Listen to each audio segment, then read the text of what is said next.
Good morning, guys. So this post is going to be a little bit more personal, and I'm probably going to get emotional, but it's just hard. And I haven't talked much about it, but I lost someone very close to me last year. That man raised me since I was 12. And he passed away not long after his birthday last year.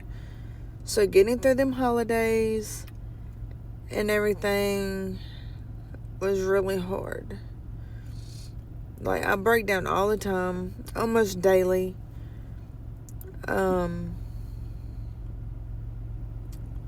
Like, for the 4th of July, we used to go to South Carolina because his parents lived down there, and they had a big open field out there. So we would go to South Carolina every year. He would spend a lot of money on South Carolina fireworks, and we all know those are the best ones. And we would set them up in the field, and there'd be 3 to 6 of us lighting them, having a good old time. But the holidays was definitely not the same, and it was really hard for me. And being with my boyfriend now, he has a big family, so they do a lot of parties, a lot of get-togethers.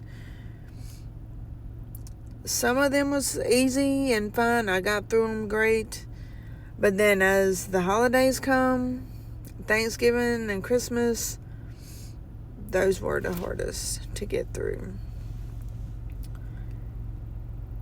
But it makes no sense to me, and there's a lot that has went through my head. The way things were handled, and just the shadiness, the sneakiness, and something's off. And I don't know. But I mean, we all have our opinions. But for somebody to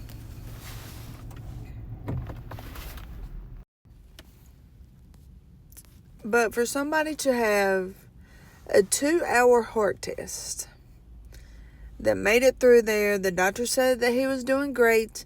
His pacemaker was doing great.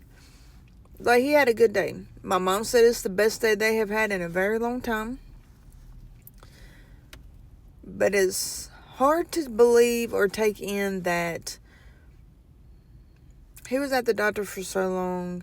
They picked up nothing. On the way home, he always wanted to stop at the chicken store. And if you're local to Thomasville or High Point, you probably know the mobile store that everybody calls the chicken store off of 109. So they stopped there. He got him some potato wedges. Them things are the best. They have the best potato wedges. And he got some chicken livers. So he ate that on the way home. And then he was on oxygen. So he carried oxygen with him to his appointments, or anytime he left, he had to have his oxygen. So when you would get him home, you would have to go unlock the door, because he couldn't walk very far because he would get out of breath, and he had got to where he was falling a lot. So you would have to open the door for him, turn his oxygen machine on in the house, and then go help him out of the truck. Well, this day they went in, unlocked the door, turned his oxygen on, and by the time they come out, he was face down in the dirt in the yard. Like, he had fell out the truck. And like, no test was ran on him. And like, I just still to this day, I just can't fathom or understand. Like, he was fine, and then he just passed away. There's been numerous people that says this could happen. And being at the hospital, like, looking at him laying there, peaceful, he looked like he was at peace. But, like, I miss that man. genuinely miss him. And like, it makes no sense. I have 1,000 things that's run through my head. I've talked to people about it.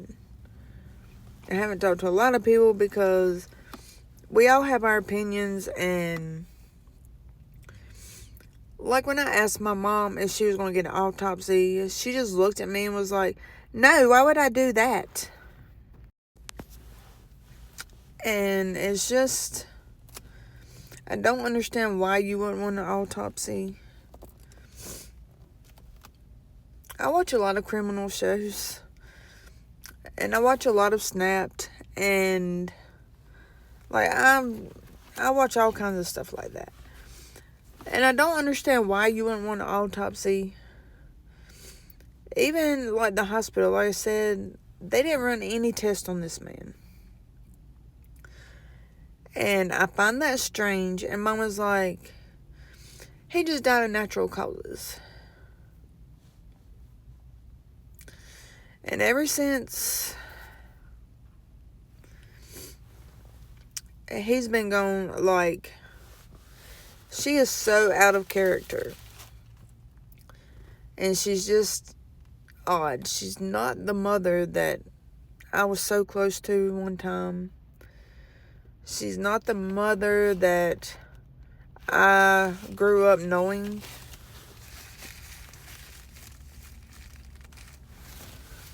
Like, she's just all over the place. And like, that first night, she was so emotional. Like, she was a wreck.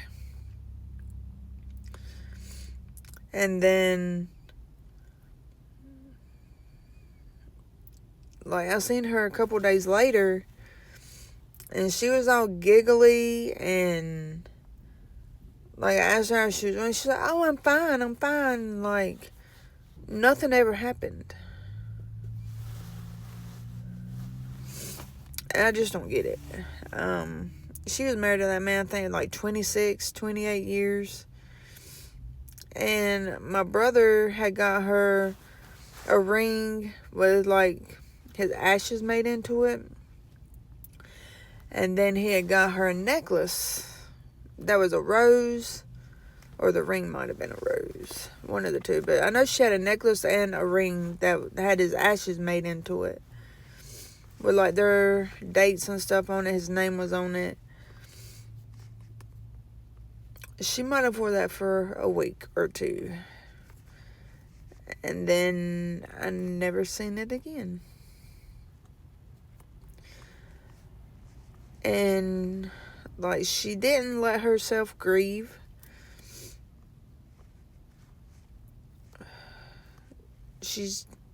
I don't know. She's just weird and all over the place. And now she's with this one guy.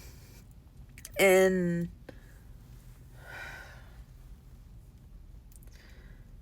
I think she bought him a car.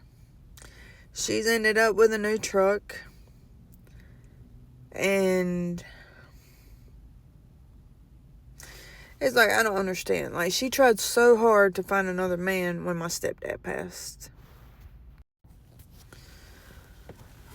But I know if I was married to someone for that long, like, I definitely would have got an autopsy, because you never know. Like, he was left alone by himself, and he's called me numerous times talking about things, and was like, if anything ever happens to me out of the blue, he was like, you need to think about it. Because he was like, he always felt some type of way. Like, I don't want to say any of that, but it's like he knew something was going to happen to him. And like, I don't know. But grieving never gets easier. Like, I'm still struggling. And he passed away in May last year. We're in January, so it's sneaking up on a year. And you see, I'm still breaking down. I miss that man. But it's just one of the things I'll never know.